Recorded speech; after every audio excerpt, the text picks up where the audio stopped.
hey, we'll tell a little bit. I know you probably have lots of things about the beginning, or the family business story is also really interesting. My grandpa started the company in 1917, and he was an Italian immigrant. He came from a small town in northern Italy, and he was from a family of carpenters. So his father and grandfather were carpenters, but they were very poor. And so my grandpa Antonio learned these carpentry skills from his dad and grandpa. But at the age of 16, he decided to come to America in search of a better life. And so he came to Chicago because his cousin was living here. And he did what every immigrant does when they come to this country. He found any work that he could. And eventually he was able to save up enough money to rent a small garage on the west side of Chicago. And that's where he put his carpentry skills to work, making furniture and phonograph cabinets, those old Victrolas that you crank up and play records on. And then he made a wooden wagon to haul tools around in his workshop. And he called it the Liberty Coaster because the first thing he saw when he came here was the Statue of Liberty. He was always so inspired by the promise of America. And he was selling more wagons than anything else. So I think, today we'd call that an entrepreneurial pivot, but, he was just trying to sell stuff to build his business. And whatever sold. Yeah, exactly. Whatever sold. So he focused on wagons. And then in the late 1920s, he moved to stamping them out of steel in order to mass produce them. And that's really what created this iconic little red steel shiny wagon. And he named it Radio Flyer because radio and airplane were the two highest tech inventions of the time. So they were just two really cool high tech buzzwords. And I think today, if you were naming it, it'd be kind of like the equivalent of calling it something like the quantum AI dronester, or something like that. I don't know, but and then the business, the business grew from there. Oh man, that is so amazing. And then your dad came in and ran it, and then you came in, and then with you have wonderful brother and wonderful sister members, but you came in and all of you helped and led, and then you sort of continued on leading and became the major sort of one that was responsible for leading and succeed. But how old were you when you really started leadership? Yeah, well, I worked here, summers growing up, like a lot of family businesses. But then when I was 23 years old, I joined the company full time. I joined the sales department, which consisted of one person and me in sales. And I was a VP of sales who'd been here for a number of years. He was close to retirement. And so the idea was that I would work for him and learn from him, and then take over sales was the idea.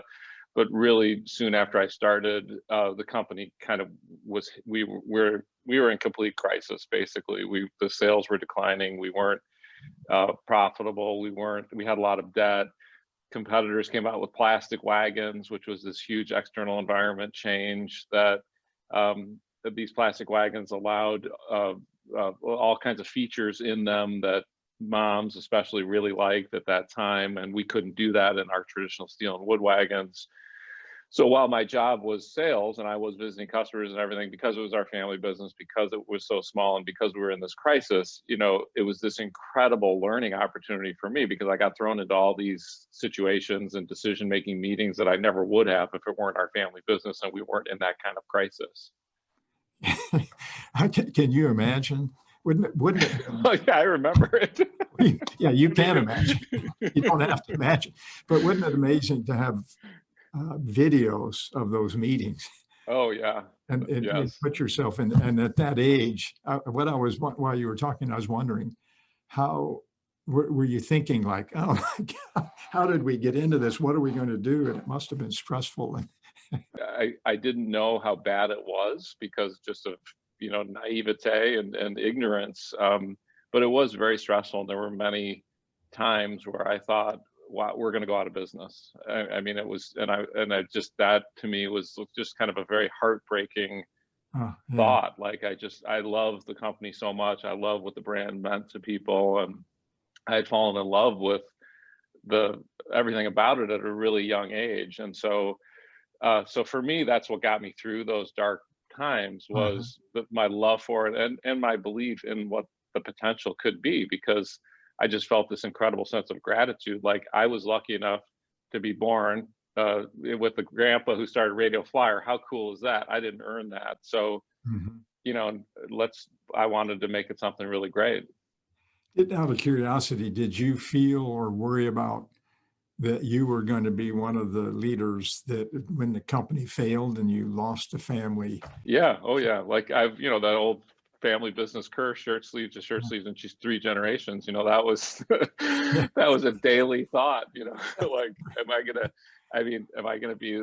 You know, I wasn't the leader yet, but very soon I did become the leader, and yeah, that was a key motivation.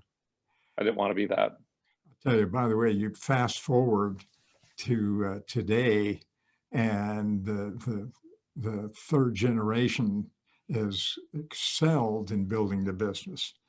So it's there's a real lesson in that, and one of the main themes of family businesses, is that they don't last because of the generations lose the businesses because they don't work hard, don't lead it, etc. But that, in a sense, you can say, well, that is not because of it's a family business. It's because the family business members didn't continue to, in a sense, be hungry or learning or excelling, which you have done. And that's certainly a message for all family businesses, is really the main principle that we deal with, and you deal with it. Build your people so they help build your business and build your family first. So, Robert, I thought it'd be fun to talk a little bit about what was happening before COVID, and then what happened in that first month. And as you say, you were fortunate to be in a business that had a tailwind. So, but what was going on before it happened, and then maybe tell a little bit about your sabbatical you took and how that might have affected, if any way. Sure. Well, I mean, before, we had a really great year in 2019, so it was our best year ever. And so we were going into this year thinking we may not have as big a year as last year, because it doesn't always just go straight up. But we were looking at having a really solid year this year, and when the first beginnings of this happened in China, we have a team in China, so we were watching that really closely, and all of our team was locked down in their homes during Chinese New Year. And so we didn't know, we were really concerned about production of our products, and we thought that would be the major challenge we faced this year, was not being able to get products. So that was one of the big things we were talking about a lot. Like in February, that would probably be the main topic on most of our senior management team meetings. And then in March, when it all shut down here in the US, we thought, well, this is going to be really bad for our sales, because usually things like unemployment and the economy getting rough do have an impact on us, because people have less disposable income, and our products are not essential products. At least we thought that. And so we ran a bunch of scenarios in March, just looking at worst case scenarios of sales being down, 10%, 30%, 40%. What would we have to do? And what would we have to do? Things like layoffs and things like that. And we determined that even really worst case, we wouldn't have to do layoffs. There would be a lot of other things we could do to maintain the team. And so we felt really good about that. And we just battened down the hatches. We looked at cash, like so many other companies, made sure we had a healthy cash situation.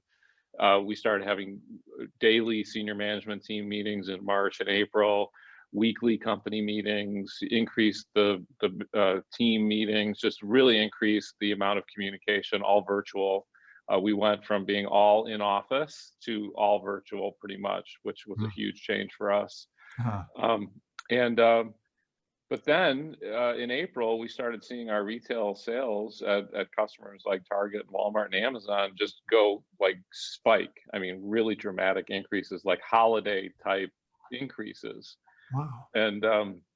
And so then we were like, wow, okay, what's happening here? And we've as we talk to consumers and we talk to our retail buyers and customers, and they're saying, people can't go to on vacation. They can't go to the amusement park. They can't go to the zoo. So they're buying products, and we're seeing in everything else we learned about outdoor product sales and bike sales being sold out.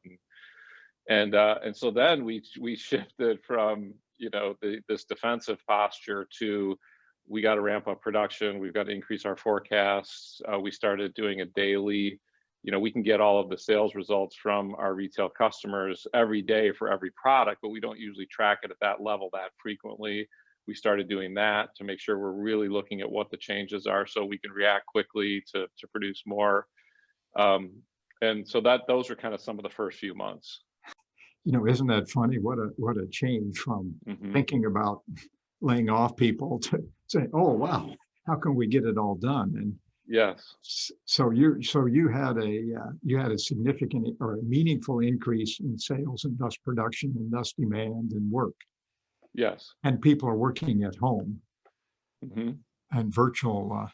And that's continuing on now, is it? Yeah. I mean, we've had now, like, I'm here in my office at work, and we've got maybe 25% of the team coming in on certain days, like our prototype shop where they have to build actual physical prototypes. Those two prototype shop workers are here every day, but the majority of our team is working from home. Yeah. So, Robert,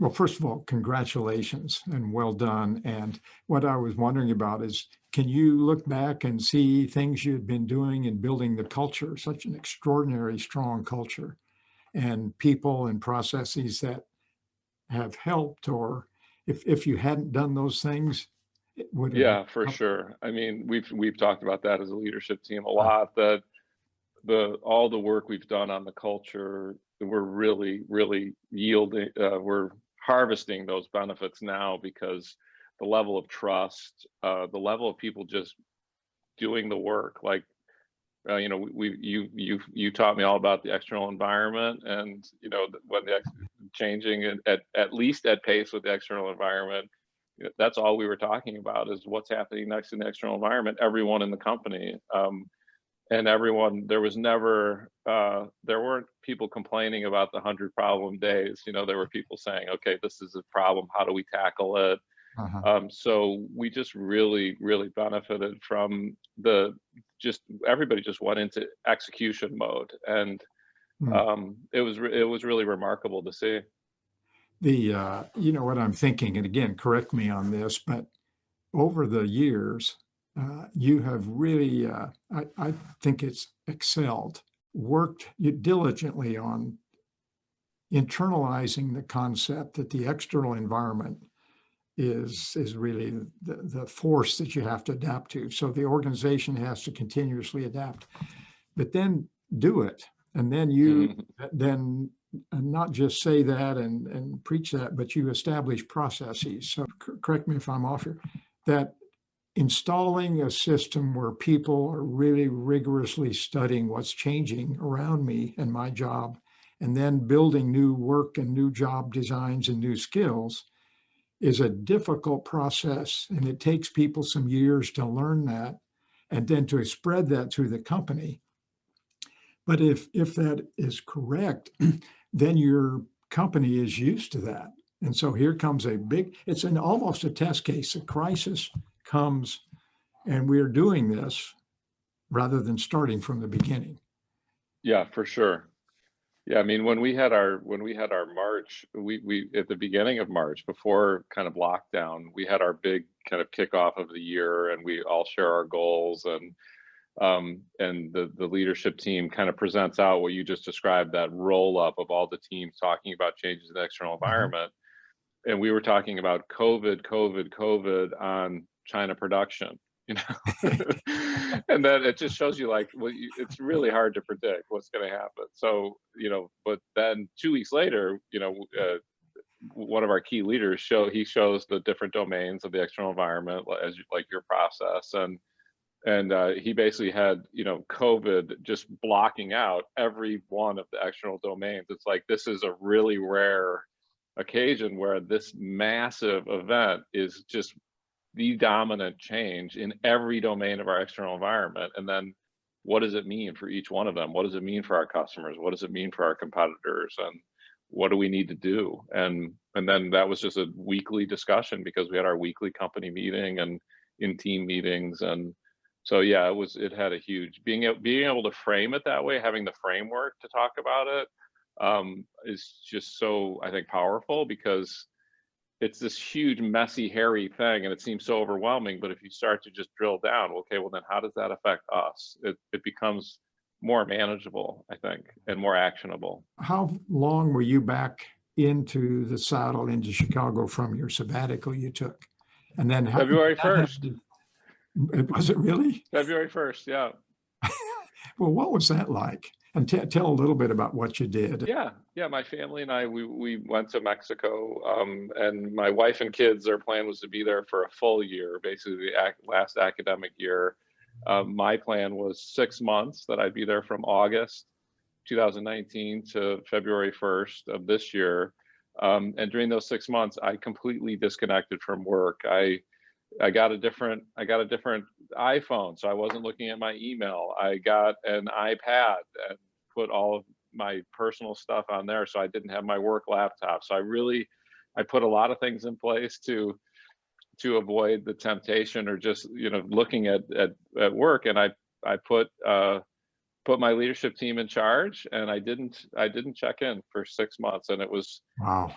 the first month, and that's, I mean, I've been doing this job for like 28 years. That's the first time I've ever done that. So the first month, it was like I was jonesing for my daily sales report and financial reports, and actually just talking with the team.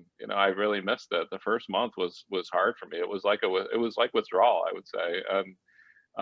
But I did it. I didn't check in, and then I felt like just kind of things started kind of leaving my brain, like in terms of I wasn't thinking about it every day, like these normal habits of I wake up, first thing I do is look at a sales report. And I think there was so much from the sabbatical that was great, but I think the main thing for me was that it got me disconnected from the day-to-day tactical work. And so it kind of just freed up my mind. One of the things that freed up my mind to do is just wander, just going on long runs and long walks and hikes, just having my mind wander and not thinking, oh, I have to get back for that meeting. So it just was a huge battery recharge for me. And then February 1st, it was like I got shot out of a cannon when I came back to work, and everyone was like, whoa. They're like, you've been resting way too much. Yeah, I was like, I got all these ideas, let's go. So I tried to restrain myself, but my team was like, whoa, Robert, what do you got, some new energy drink, or what's going on? But that helped a lot, because then all of a sudden we got hit with this crisis. So like I was primed for it. I was ready. What a brilliant strategic move. Oh my gosh. The timing was so lucky. I mean, because if we wouldn't have been able to do the sabbatical. And so. Yeah, I love that shot out. You came from Mexico, you shot out of a cannon. Here you are in the middle of February. That's really funny. Well, you're always high energy and active. You're smart and fast and think fast and have great zest for life and humor. And so if you accelerated. Yeah, I've gotten a little more worn down since those early months. I'm back to my normal hyper pace. But just out of curiosity, being away and having your mind to wander and think, did you think about broader perspectives, both on the business and on life, or different strategies, or did you have insights that you might not have had? Mm-hmm. Yeah, I think one of the big ones was that, when I would tell people when I was on sabbatical, and I tried not to even talk about my job and things. So if I would meet people, they would say, what do you do? And I'd say, well, I'm in commercial real estate. And then they'd ask me no further questions. So But then once I got to know people, I said, well, yeah, it's our family business, it's Radio Flyer. And then I tell them about the sabbatical. Like, are you serious? You come on, you're not checking your email. Like, people didn't believe me. And I said, no, I'm not. I have a great team and they're totally handling it. And they would always say the same thing. Wow, you must really trust your team. And just hearing that back, I know I trust my team, but hearing that back from people was really powerful, because I'm like, I really trust my team. And they did an amazing job. They delivered our best year ever. Yeah, there's a frightening thought here. Yeah, right. I made that joke when I came back, but so for me, I was thinking, how do I continue to shift my job to give the maximum impact? And I kind of started to coin this phrase, and that's what I shared with the team when I came back, was that, my role is really, I feel like my primary role is prospector and incubator in chief, is how I'm going to frame my position. The incubator is this: how do I challenge the team? How do I encourage the team to invent more stuff, come up with more ideas, like really, really ramp up especially on products, but new business opportunities internally. And then the prospector is really being out there more, looking for partnerships like our Tesla partnership and things like that can really take the business to the next level. So as you guys know, we talk a lot and think a lot about the theme of building the ability to think in order to build the skills to lead. So one of the major weaknesses of managers is we get so focused on task and execution and demanding to solve 100 problems a day. We're inundated from the morning light to the sun darkness with problems and tasks to solve. Critical, important. The problem that drains the time and energy and the skill to think about your business. So the most important thing for a leader to do, particularly a CEO, and Robert is a specimen of doing that, and he's always such a great thinker, is to spend time thinking about the business as a way to build the business. So I thought it was just fabulous that Robert spent time thinking, and then he conceptualized that what he really could do and would love to do and excel, and not many others can do it, if anyone in the organization, is to really be thinking about ideas for building the business and thinking of new innovations and starting things, about incubation of how do I take an idea and then test it and give birth to it. And they do such a good job on product development, for example, and innovations and expansions and growth. And that takes years of experience and wisdom that you can't study in a class. You can get the foundations, but the experience that he has allows him to look at an opportunity and weigh the pros and cons and ins and outs and the difficulties, as well as possibly getting it done in the marketplace. And that's just a fabulous way to conceptualize the job. But you look at your job of leading differently, it sounds like. Yeah, I think it's I would call it an evolution. It's kind of, I think, the next step. It's not that I've completely stopped doing everything else, but I'm doing less of maybe the day-to-day and more of the incubating and prospecting. Well, I love that. So the law is set your priority to lead first and most and foremost, and then manage second, and then do last. You have to do all three. And each of those roles is significant. But it takes, there's a duty or an opportunity or responsibility to have somebody doing the prospecting and to the incubation. And you can't do that without the years of experience. So does that make sense to you, that your years of experience lead to that? Yes, for sure. Yeah. So, well done on that. And then it's also an interesting question. Would you have come to that if you hadn't gone away to have that time to think about it? I don't think so. I think maybe not as clearly as that, or at this moment. It helped me kind of crystallize it more. Yeah. And part of the prospecting is just actually putting myself out there more. Like, I've started doing more posting on LinkedIn and things like that. And really that's part of that prospecting part of my job, is just getting out, putting myself out there more, putting Radio Flyer out there more, so that people can see what we're doing and maybe it'll lead to something. Yeah. Robert, how about looking back, are there any lessons that you've learned over the last year or two that you might share or pass on to folks about leading and from your experience?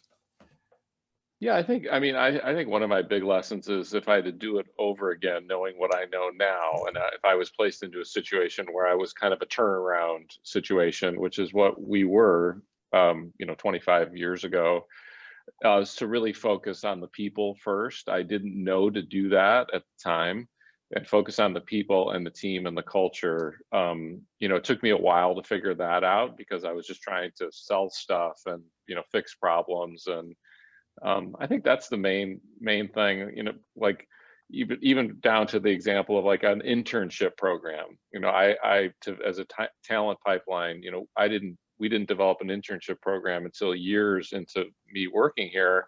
Now 25% of our team were interns. And I think about, wow, if I had started that right on day one, how could have that transformed the team faster and improved the culture faster? What is a current internship program you have or process?